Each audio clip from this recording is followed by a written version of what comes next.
주님께서 여러분과 함께 마르코가 전한 거룩한 복음입니다. 주님 영광 받으소서. 그때 예루살렘에서 온 바리사이들과 율법학자 몇 사람이 예수님께 몰려왔다가 그분의 제자 몇 사람이 더러운 손으로 곧 씻지 않은 손으로 음식을 먹는 것을 보았다. 본디 바리사이뿐만 아니라 모든 유다인은 조상들의 전통을 지켜 한 움큼의 물로 손을 씻지 않고서는 음식을 먹지 않으며 장터에서 돌아온 뒤에 몸을 씻지 않고서는 음식을 먹지 않는다. 이 밖에도 지켜야 할 간습이 많은데 잔이나 단지나 녹그릇이나 침상을 씻는 일들이다. 그래서 바리사이들과 율법학자들이 예수님께 물었다. 어째서 선생님의 제자들은 조상들의 전통을 따르지 않고 더러운 손으로 음식을 먹습니까? 예수님께서 그들에게 이르셨다. 이사야가 너희 위선자들을 두고 옳게 예언하였다. 성경에 이렇게 기록되어 있다. 이 백성이 입술로는 나를 공경하지만 그 마음은 내게서 멀리 떠나 있다. 그들은 사람의 규정을 교리로 가르치며 나를 헛되이 섬긴다. 너희는 하느님의 계명을 버리고 사람의 전통을 지키는 것이다. 그러고 나서 예수님께서는 다시 군중을 가까이 불러 그들에게 말씀하셨다. 너희는 모두 내 말을 듣고 깨달아라. 사람 밖에서 몸 안으로 들어가 그를 더럽힐 수 있는 것은 하나도 없다. 오히려 사람에게서 나오는 것이 그를 더럽힌다. 안에서 곧 사람의 마음에서 나쁜 생각들, 불륜, 도둑질, 살인, 간음, 탐욕, 악의, 사기, 방탕, 시기, 중상, 교만, 어리석음이 나온다. 이런 악한 것들이 모두 안에서 나와 사람을 더럽힌다. 주님의 말씀입니다. 그리스도님 참여합니다. 앉으십시오. 참 예수님. 저는 어디 가나 참 마음 편안하게 늘 기쁘게 잘 적응한다는 평을 듣습니다. 저 자신이 생각해봐도 저는 사제로 불림을 받고 사제로 살아간다는 것이 정말 감사할 일이고 정말 행복합니다. 그런데 가끔 내가 완전히 만족하는 건 아니로구나 하는 것을 느낄 때가 있습니다. 여러분들 남의 떡이 더 커 보이는 경험이 있으시죠? 많아요? 근데 제가 신부들, 목사님들하고 스님들하고 이렇게 만날 기회가 많은데요. 내일도 그 모임이 있습니다만은. 근데 목사님들 볼 때는 내가 부러운 게 하나도 없습니다, 정말. 근데 스님들을 볼 때는 부러운 게 있어요. 뭘까요? 물론, 나 스님들하고 목사님들한테는 그런 얘기 합니다. 난 당신들처럼 살라 그러면 난 정말 못 살 거라고. 나 신부가 된 게 천만다행이다. 왜냐하면 당신들은 맨날 스님들 같으면 매일 새벽 4시에 예불 해야 되잖아요. 또 목사님들은 맨날 새벽 기도 해야 되잖아. 난 그러면 나 못 살 거다. 그래. 근데 스님들한테 제일 부러운 게 뭐냐면 스님들은 안거라는 것이 있습니다. 한거, 동안거. 이게 원래 인도에서 그게 여름철에는 그게 그 우기에 비가 많이 와가지고 탁발을 해야 되잖아요.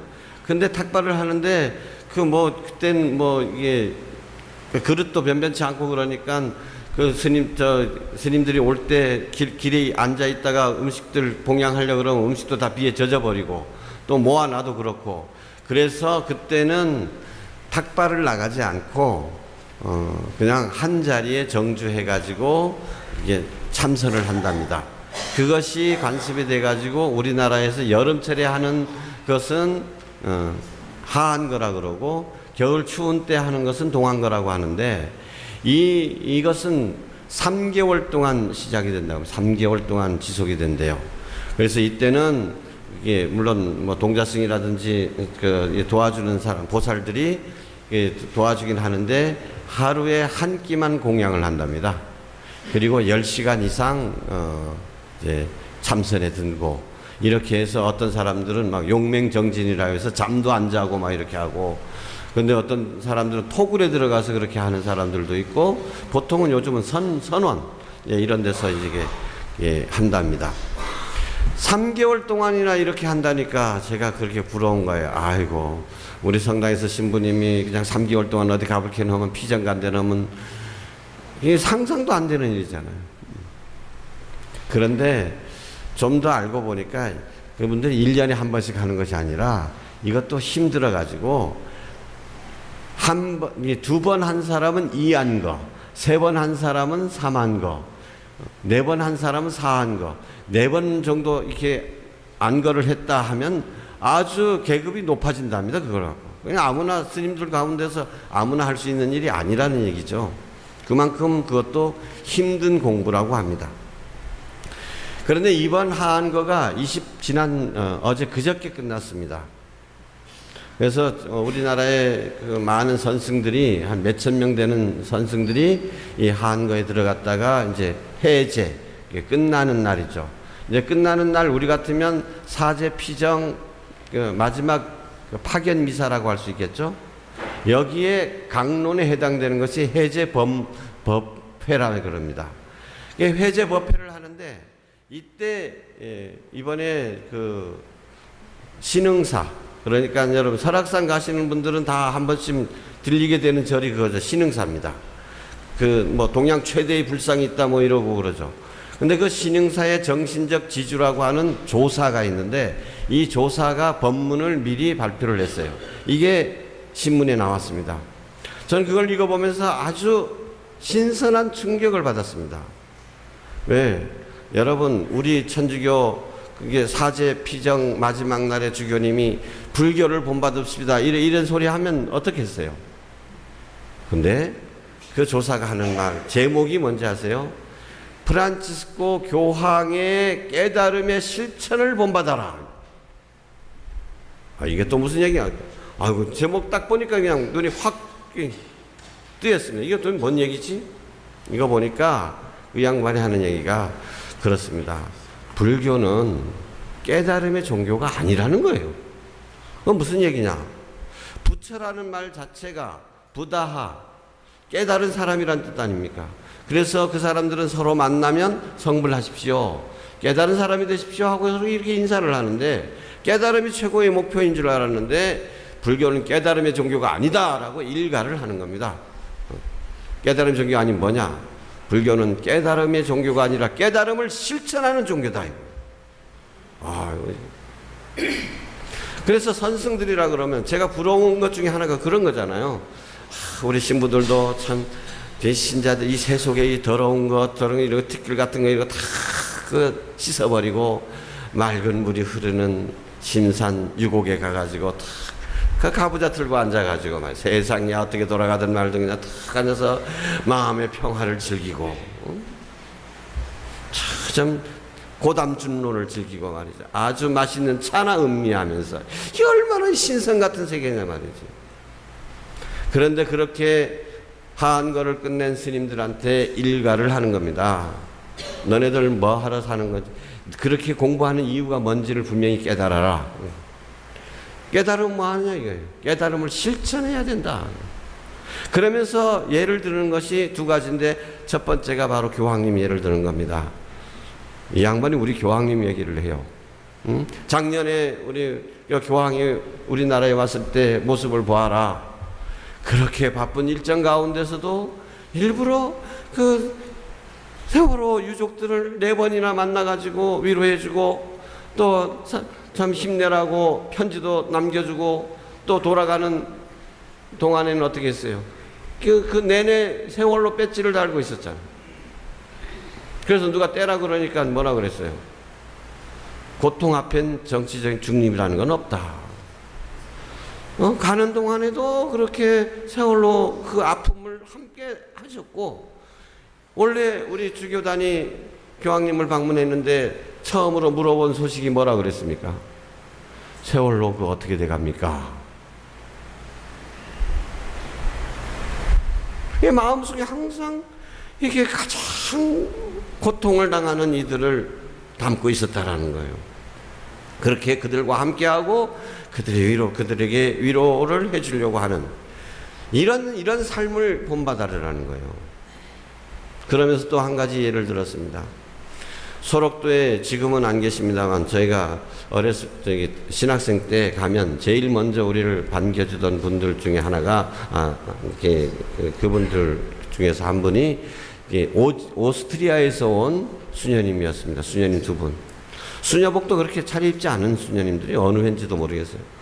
근데 한국 전쟁이 끝나가지고 정말 어려울 때, 그래가지고 우리나라의 나환자들이 막 득실득실거리고, 그래서 우리 초등학교 때는 나환자들 오면 어떻게 문둥이 온다 그러면 막 겁나가지고, 왜 우리 어린아이들 간 빼먹는다 그래서. 이런데 그들을 위해서 일생을 바치는 거예요.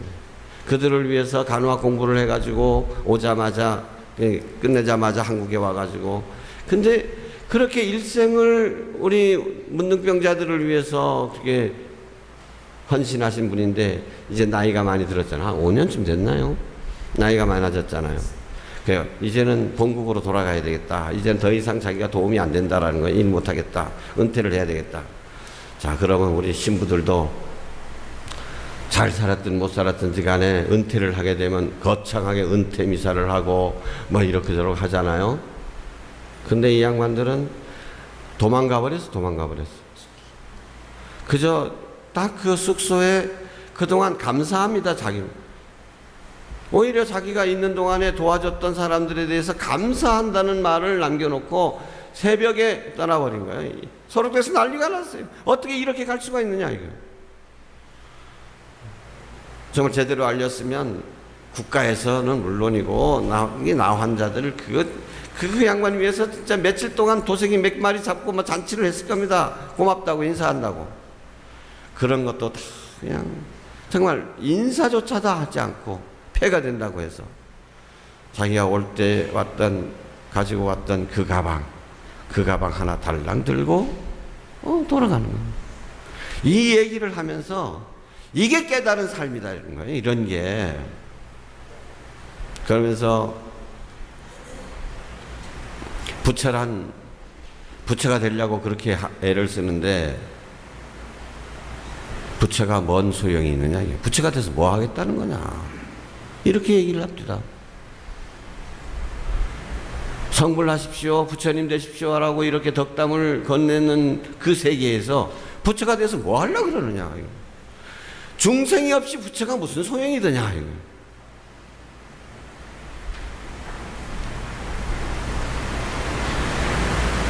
중생이 있어서 부처가 있는 거다. 그래서 교황님이나 이 소록도의 이 오스트리아 수녀님들처럼 어려운 중생들을 위해서 그들과 함께 이렇게 아픔을 함께 나누는 것, 이것이야말로 진짜 깨달음을 실천하는 것이다. 저는 이번에 오늘 복음 말씀 또 독서 말씀을 들으면서 이 스님이 한거 끝낸 스님들한테 하시는 말씀이 바로 이거다라는 생각이 들었습니다. 그렇습니다. 오늘 제1 독서에서 모세가 이제 적각불이 흐르는 땅에 들어가기에 앞서서 이렇게 얘기하죠. 하느님께서 너에게 내려주시는 이 규정과 계명들을 잘 지켜라. 실행해라. 그러면 너희가 잘 살 수 있을 것이다. 주님의 말씀을 잘 듣고 지켜라. 듣지만 말고 지켜라라는 겁니다. 그리고 오늘 두 번째 독서 야고보서에서는 뭐라고 얘기합니까? 하느님의 말씀에는 생명이 있습니다. 말씀을 듣기만 하고 실천하지 않아 가지고 스스로를 속이는 사람이 되지 마십시오.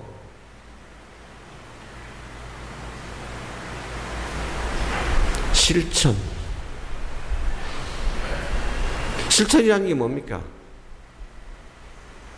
내 한 몸 편하자고, 내 마음 평화 누리자고 그렇게 사는 것이 아닙니다. 고통받는 사람들, 어려운 사람들, 나보다 더 힘들게 사는 사람들에게 손을 내밀어주고 그들과 함께 아파하고 그들과 함께 울어줄 수 있는 게 이게 실천하는 삶이라는 거예요. 오늘 복음에서 바리새파 사람들이 예수님께 힐난하는 대목이 나옵니다. 조상들의 전통에 따라 가지고 밥 먹을 때는 이 손을 씻고 밥을 먹어야 되는데 말이지 더러운 손으로 밥을 먹으면 다 부정 타지 않느냐 이거예요. 그 사람들 위생 얘기하는 거 아닙니다. 부정 탄다는 거예요. 죄라는 겁니다. 그래서 예수님께서 그들에게 호통을 치십니다. 너네 입으로 들어가는 것이 너희를 더럽히는 것이 아니라 부정타게 하는 것이 아니라 너네들 마음에서 나오는 것이 세상을 더럽히고 있는 것이다. 더러운 손. 누구의 손이 더럽습니까? 어떤 사람 손이 더럽습니까? 여러분 손 더럽습니까 지금? 성당에 온다고 잘 씻고 나오셨죠? 자매님들 핸드크림도 잘 바르셨죠? 더러운 손. 우리 중에 더러운 손이 있다면 그 사람은 어떤 사람이겠습니까? 아침에 일찍 일어나가지고 일하러 다닌다고 제대로 손 씻을 시간이 없는 사람입니다. 그런 사람의 손은 더럽습니다. 더러운 손으로 밥 먹는 사람들, 그들은 누굽니까? 식당에 앉았을 때 옆에서 시종이 물 대야를 들고 수건 들고 해가지고 손 씻게 해주는 사람이 왜 더러운 손으로 밥 먹습니까? 없는 사람이 더러운 손으로 밥 먹습니다. 먹고 살고 힘든 사람이 기름 묻은 손으로 밥 먹습니다. 흙 묻은 손으로 밥 먹습니다. 옛날에 저도 기억이 납니다만은 어렸을 때 참 여름철에 콩밭에 검질 매러 가면 콩잎 김에다가 그저 그늘 찾아가지고 앉아가지고 손 씻을 물이 어디 있습니까? 그저 콩잎 따가지고 콩잎 어떻게 해요? 그 옷에다가 씩씩씩 해가지고 먼지 좀 터는 책 해가지고 그 손을 그냥 먹잖아요. 여러분 이게 더러운 손입니까? 이걸 더럽다고 하는 사람의 입이 더러운 것이죠. 교회는 지금까지 어쩌면 더러운 손이라고 그런 어려운 사람들이 주님께 가까이 오는 것을 막았는지 막지는 않았는지 우리 마음속에서도 그들을 더럽다고 멀리하지는 않았는가. 오히려 그들이야말로 정말 우리가 가까이 해야 될 대상입니다. 예수님께서 바로 그들을 위해서 십자가에 달리신 것입니다. 의사가 병자들을 위해서 존재하는 것이죠. 병자가 없는 세상에 의사가 무슨 가치가 있습니까? 이 신흥사 조사가 한 이야기, 중생이 없이 부처가 무슨 소용이 있더냐. 우리 교회가 존재하는 이유도 바로 어려운 사람들, 죄인들을 위해서 그들의 아픔을 덜어주고 그들에게 위안이 되고 죄인들이 하나님께 기꺼이 돌아올 수 있도록 그러기 위해서 우리가 존재하는 것입니다. 그런 교회는 누구입니까? 바로 우리가 그런 삶을 살아갈 때 우리 교회가 그렇게 거룩하게 되는 것입니다. 더러워지는 것을 두려워하지 말라. 우리 교황님의 가르침이죠. 교회는 야전병원이 되어야 된다. 깔끔하게 위생적으로 처리된 그런 병원이 아니라 야전병원. 여기저기 피 묻은 붕대가 뒹굴고 정신없이 뛰어다니고 의사들이나 간호사들 몸에는 피가 여기저기 묻어있고 교회가 그런 모습이 되어야 된답니다.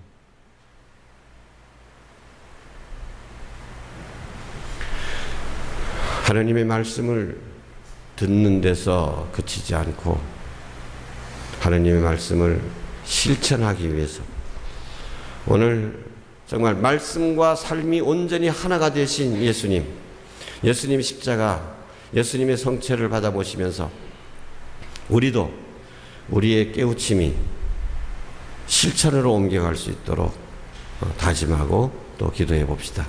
아멘.